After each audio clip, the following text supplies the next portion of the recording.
ಲಕ್ಷಾಂತರ ಜನರ ಜೀವನದಲ್ಲಿ ಅಚ್ಚರಿಗಳನ್ನ ಅದ್ಭುತಗಳನ್ನು ಎದುರಾಗಿಸಿರುವ ಶ್ರೀ ಬೀರೇಶ್ವರ ಸ್ವಾಮಿಯಿಂದ ನಡೆಯುತ್ತಿರುವಂತಹ ಪವಾಡಗಳಿಗೆ ರುದ್ರಭೂಮಿಯಲ್ಲಿ ನೆಲೆಯಾಗಿರುವ ಆ ದೈವವಾದರೂ ಯಾವುದೆಂಬ ಪ್ರಶ್ನೆಗಳಿಗೆ ಉತ್ತರ ಶ್ರೀ ಬೀರೇಶ್ವರ ಸ್ವಾಮಿ.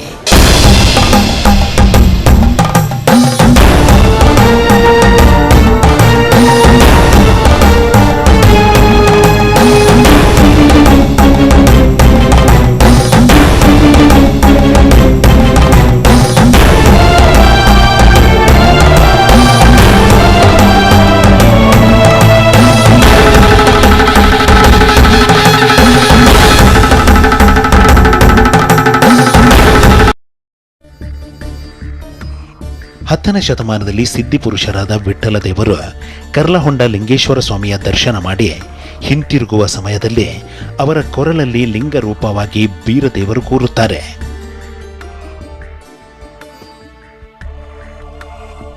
ವಿಠ್ಠಲ ದೇವರು ಈ ಮಾರ್ಗವಾಗಿ ಹೋಗುವಾಗ ಕೊರಳಲ್ಲಿದ್ದ ಲಿಂಗವು ಭೂಸ್ಪರ್ಶ ಮಾಡುತ್ತೆ. ಹಾಗೆ ಇಲ್ಲಿ ಭೂಸ್ಪರ್ಶವಾದ ಬೀರದೇವರು ಬೀರಲಿಂಗೇಶ್ವರ ಸ್ವಾಮಿಯಾಗಿ ಉದ್ಭವವಾಗುತ್ತಾರೆ. ಇಲ್ಲೇ ನೆಲೆಯೂರುತ್ತಾರೆ.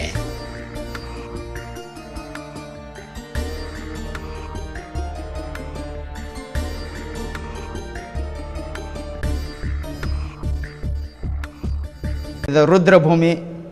ಈ ರುದ್ರಭೂಮಿದಲ್ಲಿ ಬಂದು ಆ ವಿಠ್ಠಲ ದೇವರ ಎಡವಿದ ಆ ವಿಠ್ಠಲ ದೇವರ ಕೊಳ್ಳಾಗಿರ್ತಕ್ಕಂಥ ಲಿಂಗ ಈ ಜಾಗಕ್ಕೆ ತಾಗಿತು. ಅದ ಲಿಂಗ ಬೀರಲಿಂಗೇಶ್ವರ ಅಂತೇಳಿ ಉದ್ಭವ ಅದ. ಇದಕ್ಕೆ ರವಿವಾರ, ಅಮಾವಾಸ್ಯೆ, ಮುಂದೆ ಗುರುವಾರ ಸಾಕಷ್ಟು ಭಕ್ತರು ಕೋಲ್ಹಾಪುರ ಜಿಲ್ಲೆ, ಬಿಜಾಪುರ ಜಿಲ್ಲೆ, ಮುಂದೆ ಬಳ್ಳಾರಿ ಜಿಲ್ಲೆ, ಧಾರವಾಡ ಜಿಲ್ಲೆ, ಬೆಳಗಾವಿ ಜಿಲ್ಲೆ ಇಂಥ ಜಿಲ್ಲಾದ ಮಂದಿ ಇಲ್ಲಿ ಅಮಾವಾಸ್ಯೆಗೆ ಪ್ರತಿ ಅಮಾವಾಸ್ಯೆಗೆ ಬರ್ತಾರೆ, ರವಿವಾರಕ್ಕೆ ಬರ್ತಾರೆ. ಅವರು ಬೇಡಿದಂಥ ಭಕ್ತಿ ಮೆಚ್ಚಿ ಬೀರದೇವರ ಅವ್ರಿಗೆ ಸಂತಾನ ಅಂದ್ರೆ ಸಂತಾನ ಕೊಟ್ಟಿದ್ದಾನೆ, ಅಷ್ಟ ಐಶ್ವರ್ಯ ಅಂದ್ರೆ ಅಷ್ಟ ಐಶ್ವರ್ಯ ಕೊಟ್ಟಿದ್ದಾನೆ. ವರ್ಷಾರಂಭದಲ್ಲಿ ಅಂದರೆ ಜನವರಿ ತಿಂಗಳಲ್ಲಿ ಇಲ್ಲಿ ದೊಡ್ಡ ಜಾತ್ರೆಯೂ ನಡೆಯುತ್ತೆ. ಇನ್ನು ಅಮಾವಾಸ್ಯೆಯ ದಿನಗಳಲ್ಲಿ ಭಾನುವಾರ ಹಾಗೂ ಗುರುವಾರದಂದು ಇಲ್ಲಿ ವಿಶೇಷವಾದ ಪೂಜೆಗಳನ್ನು ನೆರವೇರಿಸಲಾಗುತ್ತೆ. ಅಂತಹ ಸಮಯದಲ್ಲಿ ಜನರ ಸಮಸ್ಯೆಗಳ ನಿವಾರಣೆಗೆ ಇಲ್ಲಿ ವಿಶೇಷವಾದ ರೀತಿಯಲ್ಲಿ ಭವಿಷ್ಯವಾಣಿಯು ಹೊರಹೊಮ್ಮುತ್ತೆ, ಸಲಹೆಗಳು ಹೊರಹೊಮ್ಮುತ್ತವೆ. ಅಂತಹ ಸಲಹೆಗಳಿಂದ ಒಳಿತನ್ನು ಕಂಡಂತಹ ಲಕ್ಷಾಂತರ ಉದಾಹರಣೆಗಳು ನಮಗಿಲ್ಲಿ ಸಿಗುತ್ತವೆ.